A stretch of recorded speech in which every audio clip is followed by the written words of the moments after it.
নজর রাখবো আবহাওয়ার খবরের দিকে।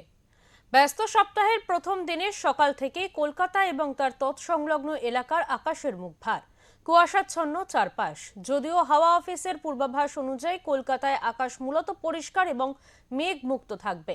সকালের দিকে কোথাও কোথাও কুয়াশা থাকতে পারে। হালকা থেকে মাঝারি কুয়াশার সতর্কতা জারি করা হয়েছে সর্বত্র। এর ফলে দৃশ্যমানতা 999 মিটার থেকে 200 মিটার পর্যন্ত নামতে পারে। তবে উত্তরবঙ্গের কুয়াশা নিয়ে বিশেষ সতর্কতা জারি করেছে হাওয়া অফিস।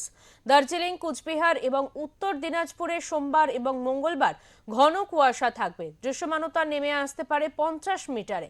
অন্যদিকে কুচবিহারের কিছু কিছু জায়গায় বিকেলের দিকে কুয়াশায় দৃশ্যমানতা প্রায় শূন্য হয়ে যাচ্ছে। আগামী 7 দিনে দক্ষিণবঙ্গের পারদ কিছুটা চড়বে।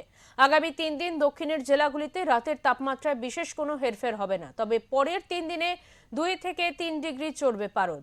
অপরদিকে উত্তরবঙ্গে আগামী 7 দিনে তাপমাত্রার পরিবর্তনের কোনো সম্ভাবনা নেই। দাদা ওরা ফটো তুলিচ্ছে, মানে একদম রিপোর্টার।